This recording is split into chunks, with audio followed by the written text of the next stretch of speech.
Alors là, voilà, ça y est, c'est parti, c'est le printemps. Donc on emmène nos gros réticulés dehors parce ils ont leur grande cage et ils vont pouvoir être dedans. On va vous expliquer après comment ça se passe parce que c'est dur à attraper. C'est des animaux très puissants et très dangereux.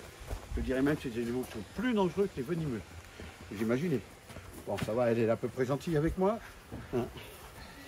Voilà. Voilà, tout le monde là. Alors, vous allez reconnaître votre endroit parce que ça fait des années qu'ils vont l'été dehors. On va la poser devant. Vas-y, posez-la par terre. Voilà. Ça vous donne une idée que c'est quand même très très puissant comme animal. Hein, et on va la mettre la tête ici. Voilà. Et tout de suite, elle connaît très bien sa maison. Vous voyez, elle repart. Alors, Hervé, toujours opérationnel? Viens avec moi 2 minutes. Alors, vous expliquer, quand on manipule ce genre d'animaux, si jamais il vous attrape, il va s'enturer autour de vous, il va aller très vite. Et s'il fait ça, bah écoutez, on n'a pas de force, nous tous ensemble, on n'a pas de force pour enlever les muscles.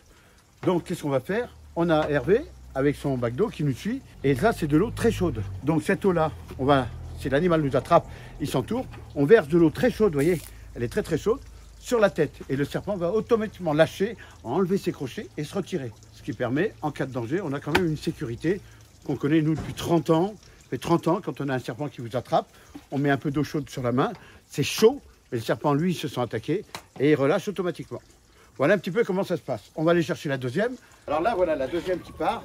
Hein, on y va, on va aller dehors, ma chérie. Enfin, c'est un garçon, donc... hein, non, ça va? Alors je vous garantis qu'il faut bien serrer, il ne faut pas se louper. Parce que là, on n'a pas droit à l'erreur avec ça.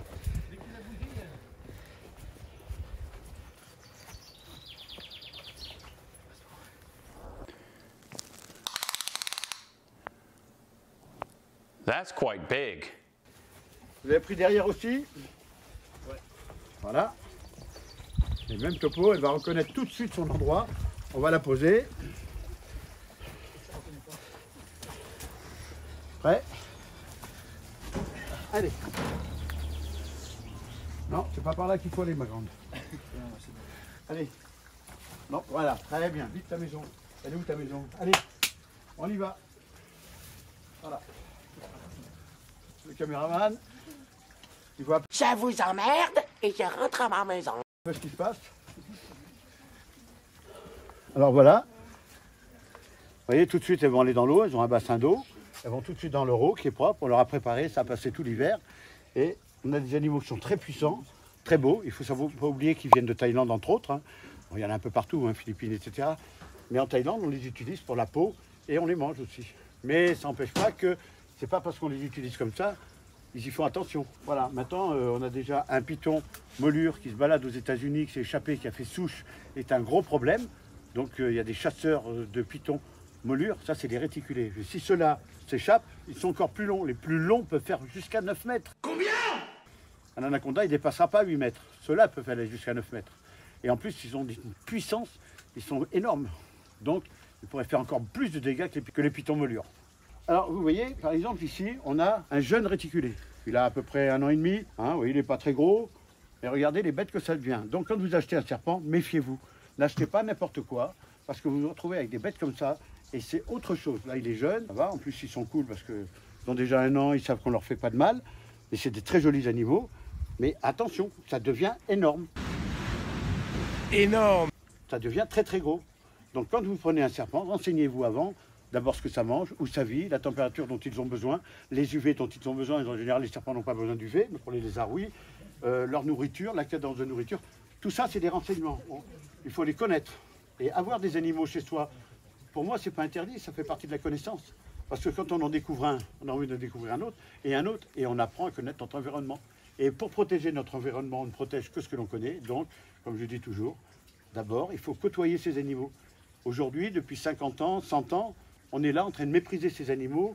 Ils ont mauvaise réputation, on les critique. Il faut que nos jeunes, aujourd'hui, apprennent à vivre en symbiose.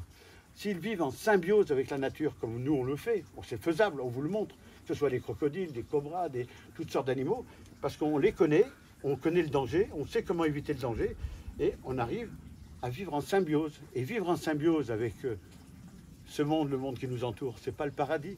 Pourquoi ne pas avoir le paradis terrestre plutôt que de se faire un enfer tous les jours comme on est en train de faire en ce moment? des guerres et des trucs et des machins. Regardez la diversité de la nature qui nous apporte des tas de choses, qu'on découvre encore des animaux, on en fait disparaître aussi parce qu'on ne les connaît pas. Eh ben, apprenons à vivre en symbiose avec cette nature, elle est tellement belle. Alors là, on voit un crâne de python aussi, de gros pythons géants, hein, ce qu'on appelle, mais celui-là, c'est un python de Birmanie, hein, ça s'appelle le python molure. Hein, donc regardez bien l'intérieur des dents, vous voyez, on peut voir ici, hein, vous voyez, on a laissé l'organe de Jacobson, puisque la langue sort et vient se mettre dans cette position pour analyser ce qu'il respire, donc on l'a gardé. Par contre, vous voyez bien comment sont les dents. Et les dents, on peut voir que vous avez en dessous des dents qui sont en préparation de remplacement. Ça veut dire que ces dents-là, comme celles qu'on a trouvées, comme ces petites dents qu'on a trouvées dans les excréments, eh bien, elles vont se couper et naturellement, l'autre va prendre la place. Donc, continuellement, ils refait leurs dents, vous voyez, comme les requins, et sont toutes en préparation derrière. Et si on regarde la mâchoire inférieure, on voit bien que ceci, voilà, les dents qui sont en préparation, on les voit très bien. Mais n'oubliez pas que la grande mâchoire, la mâchoire supérieure, il y a une rangée de dents ici à l'intérieur et une rangée à l'extérieur, ce qui va permettre de faire des mouvements en scie pour voir avaler la proie doucement. Il prend, il revient, il prend, il revient. Voilà un petit peu comment ça fonctionne. Alors attention, ces gros animaux, petits, mais gros, peuvent devenir très dangereux, parce que c'est très dangereux. Alors là, on peut voir, vous voyez, des dents de python réticulées. Vous voyez, ces gros pythons qui sont très bien, très puissants. Et en plus, vous voyez, la dent qui est ici, devant, vous avez juste devant la dent, c'est comme un couteau, comme une lame de rasoir. Ça coupe ici. Vous voyez, alors qu'elle est de profil, elle est comme ça. Et de face, voilà, on voit bien sur le côté tranchant. Et ces animaux-là, quand ils mordent, ils arrivent à trancher du cuir. Tellement c'est coupant. Avec la puissance en plus, ça vous entaille les bras et ça peut aller très loin. Un serpent qui vous mord comme ça à la cuisse, il peut carrément toucher l'artère fémorale. Vous voyez, ça peut être très dangereux. Pour ça, il faut s'en méfier quand même, ces gros serpents. Et ces dents-là, on les a retrouvées dans les excréments, dans les crottes du serpent. Parce que quand il mange, il perd des dents qui repoussent derrière. Et vous voyez, toutes ces dents-là, on les a retrouvées simplement dans les crottes du serpent. Voilà, tout simplement. On n'a pas eu besoin de lui arracher des dents. Là, vous voyez, on voit bien d'ailleurs que ce sont des dents qui ont été perdues, qui sont tombées, qui coupent naturellement. Hein. Maintenant, il n'y a plus qu'à attendre la petite souris qui viendra mettre un petit sou. Hein, il faut mettre ça sous l'oreiller. Voilà, hop.